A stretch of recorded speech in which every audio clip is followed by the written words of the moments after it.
My name's Tanvia Bush, and I'm going to be reading Sam Cooke's lovely short story, Lockdown.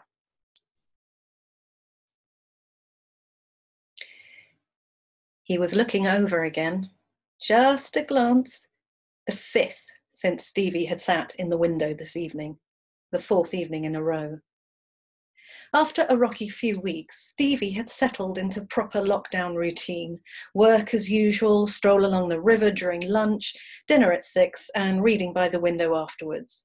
The setting sun had a calming influence on Stevie, his skin tingling in the yellowy-orange light. He glanced over again, just quickly. The guy was still sitting on his own balcony, looking out at the wispy clouds and seagulls circling.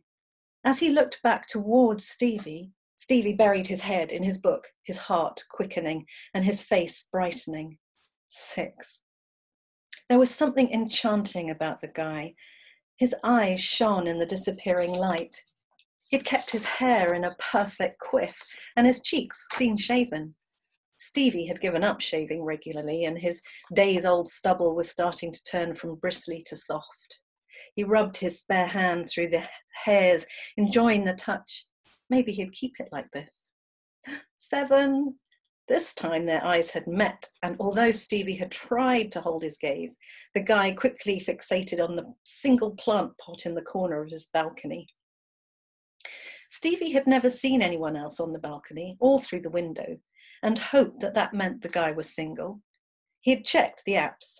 Tinder was a bust, and unless he was a 32-year-old faceless glory hole, so was Grindr.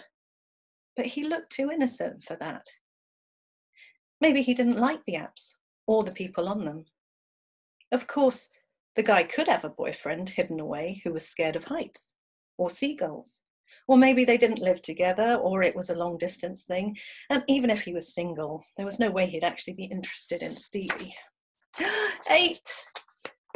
His chest fluttered with excitement, nervous butterflies. That glance quelled Stevie's doubts a little. Maybe he would be interested. Before he could stop himself, Stevie lifted his hand and gave a friendly wave. His chest was pounding, the butterflies mutating into monstrous beasts. He could barely breathe. The guy nodded. It was a small, almost friendly nod, but came with a slight smile that instantly calmed Stevie. He had responded.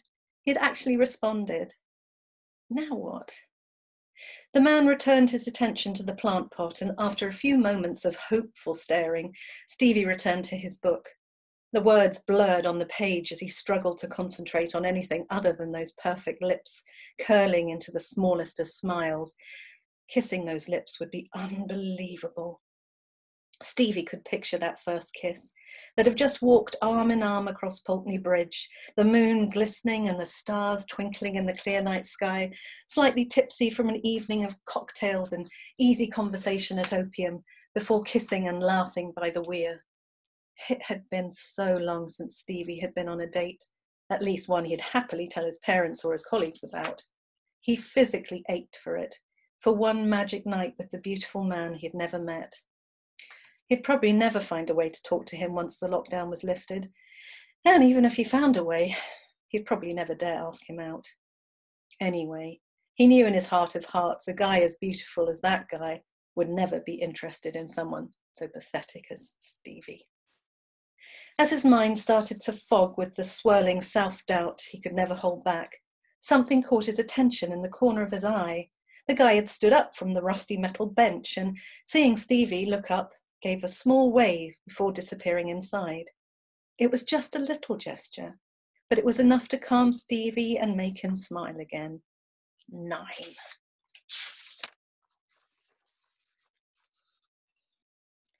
As Tobias stepped inside, he rolled down his shirt sleeves and wrapped his arms around himself, trying to resist the chill.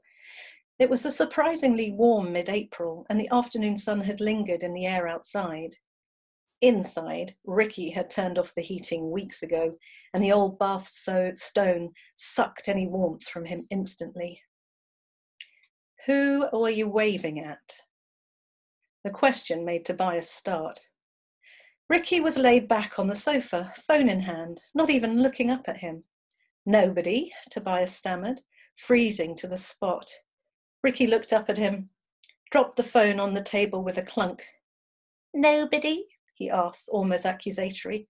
"Why would you be waving at nobody?" Tobias's mind whirred as he worked out how to respond and not anger Ricky further. The guy across the street is reading They Both Die at the End. I gave him a little wave to say good choice. You know how much I like that book." Without reacting, Ricky turned away and disappeared into the bedroom, reappearing a few moments later with a copy of the book. The cover had a rip through the middle, the pages dog-eared and stained. He'd confiscated it after a heated argument. Tobias daren't move. "Well, you don't need to go looking at his book now, do you?" "No, Ricky," Tobias replied quickly, clutching the book to his chest protectively. There was something reassuring about having it in his hands again. "You better make a start on dinner. I'm starving." "Oh, okay," Tobias nodded. "Sausage and mash tonight. Did you manage to get any green beans to go with it?" "Fresh out. I got broccoli instead." Tobias turned away so Ricky wouldn't see him grimace. He hated broccoli. Not that that mattered. It was Ricky's favourite. As he started to mentally plan out the meal, Ricky turned on the telly, volume high, so he could hear every word of Clarkson, Hammond and May bickering about their disastrous road trip. Tobias recognised the episode within moments. They'd already seen it 3 times this month. It was going to be a long evening.